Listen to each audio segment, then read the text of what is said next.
Kartu su šiuo vaizdo įrašu į savo paštą turėjote gauti ir atsisiuntimo nuorodą. Tai paspaudus ant atsisiuntimo nuorodos išvysite štai tokį puslapį su vėlgi pasisveikinimu bei dviem galimybėm prisijungti prie Trimble ID arba susikurti naują vartotoją. Šiuo atveju, kadangi mes neturime Trimble ID, spaudžiame susikurti naują vartotoją. Nukreipiame į štai tokį polapį ir toliau reikėtų pasirinkti Create a Trimble ID User, tikrai taip. Čia mes matome siūlomus regionus.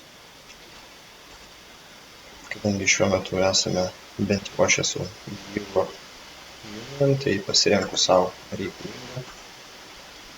Spaudžiu toliau. Na ir čia tokie bendri duomenys. Šiuo atveju galiu įvesti savo, bet reikėtų vesti tikrai vardą, tikrąją pavardę, kad vėliau būtų lengviau sukontaktuoti, galbūt dėl kažkokių papildomų dokumentų, sąskaitų ir kitų papildomų niuansų. Na ir e-mailą vedame, žinome savo, kuriuo norėsime dirbti ir toliau. Štai. Paskutinis žingsnis į savo pašto adresą, kuriuo užsiregistravome, turėtume gauti patvirtinimo kodą, taigi keliaukime pasižiūrėti. Štai, gavome štai tokį koduką, jį galime nusikopijuoti. Klikavome štai čia. Reikėtų susikurti slaptažodį.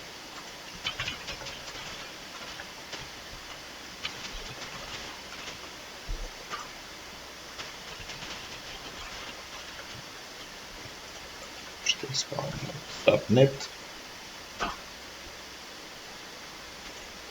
Kalba čia jau nuo jūsų priklauso, kokia yra priimtinesnė. Ir štai viskas kaip ir baigta. Taigi sugrįžę į SketchUp atsisiuntimo puslapį, matome štai nemažai pasirinkimo, iš tikrųjų tiek kalbų atžvilgių, tiek pačių SketchUp versijų atžvilgių. Na, o jeigu šį langą netyčia esate užsidarę ir negalite jo pasiekti, visada galite atrasti savo pašto adrese, kuriuo registravotės gauti SketchUp bandomąją versiją. Taigi šiuo atveju renkuosi man aktualiausią ir man reikiamą programinę versiją, tai yra SketchUp Windows 23 metų, angliška. Spaudžiame. Paliekame siuntimą.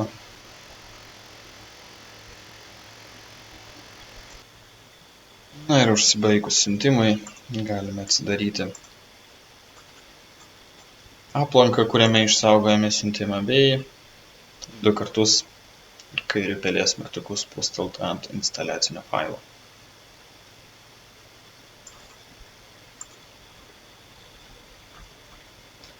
Štai taip matome, kaip užsikrauna SketchUp instaliacinis langas. Na ir atsidarysime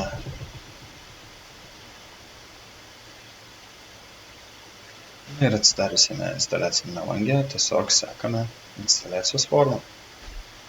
Šiuo atveju Choose Installation Language, bet negalime pasirinkti kitos kalbos, tai renkamės English, spaudžiame Next ir turime štai tokį sekantį langą.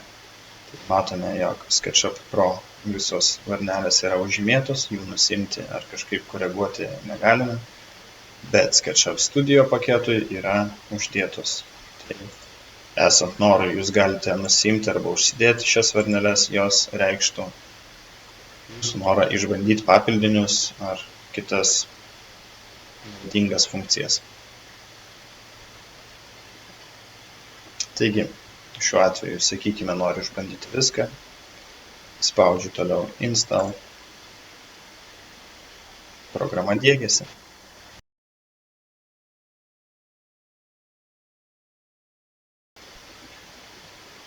Na štai, programa įrašyta sėkmingai, tai sveikinu operatyviai bei tvarkingai įsidiegus naująjį SketchUp. Sėkmės išbandant.